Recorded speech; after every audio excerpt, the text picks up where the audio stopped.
ഇബ്നു ഹജർ തങ്ങൾ തന്റെ സവാജിറിന്റെ ആമുഖത്തിൽ ഓർമ്മപ്പെടുത്തിയ സംഭവത്തിൽ ഇങ്ങനെ കാണാം. അബ്ദുല്ലാഹിബ്നു സെയ്ദ് തങ്ങൾ ഒരിക്കൽ ഒരു ഖബറിന്റെ അരികിലൂടെ കടന്നു പോകുമ്പോൾ രാത്രി സമയം ഇരുട്ടിയിട്ടുണ്ട്. ആ സമയത്ത് ഖബറിൽ ശിക്ഷിക്കപ്പെടുന്ന ഒരു രംഗം കാണുകയാണ്. ഖബറാളി ഓടുകയാണ്, അതിന്റെ പുറകെ തന്നെ മറ്റൊരാളും ഓടുന്നുണ്ട്. ഓടി എന്ന ഖബറാളിയെ പിടിച്ച് ചങ്ങലയിൽ ബന്ധിച്ച് തന്നെ ഖബറിലേക്ക് തന്നെ തിരിച്ചു കൊണ്ടുവരപ്പെടുന്നുണ്ട്. ആ ഖബറാളി തന്നെ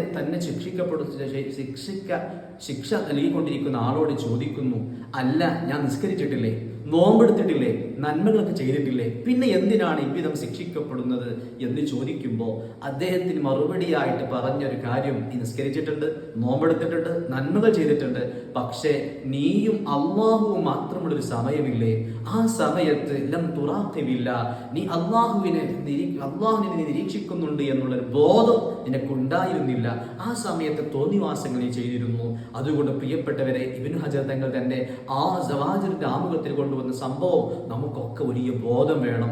നന്മകൾ ധാരാളം ചെയ്യുക എന്നതല്ല ഇസ്ലാം പഠിപ്പിച്ചത്. നബി തങ്ങൾ പറഞ്ഞില്ലേ, നിങ്ങളോട് ഞാൻ കൽപ്പിച്ച കാര്യങ്ങൾ നിങ്ങൾ പ്രവർത്തിക്കുക, മസ്തതഅതും, നിങ്ങൾക്ക് കഴിയുന്നത്ര നിങ്ങൾ പ്രവർത്തിക്കുക.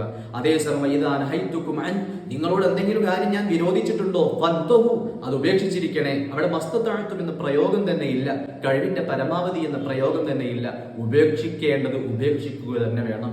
നന്മകളിൽ ജാഗ്രത പാലിക്കേണ്ട സമയങ്ങളാണ് ഈ സമയങ്ങൾ മനസ്സിലാക്കണം. നല്ല ആളുകൾക്കിടയിൽ നല്ല പിള്ള ചമഞ്ഞുകൊണ്ട് രഹസ്യ ജീവിതം മോശമായി പോയാൽ ഇത്തരം നീചമായ ശിക്ഷകൾ ഏറ്റുവാങ്ങേണ്ടി വരുമെന്ന് സവാജിറിന്റെ ആമുഖത്തിൽ ഇബ്നു ഹജർ തങ്ങൾ ഓർമ്മപ്പെടുത്തിയിട്ടുണ്ട്. റബ്ബ് നമ്മെ നന്നാക്കട്ടെ.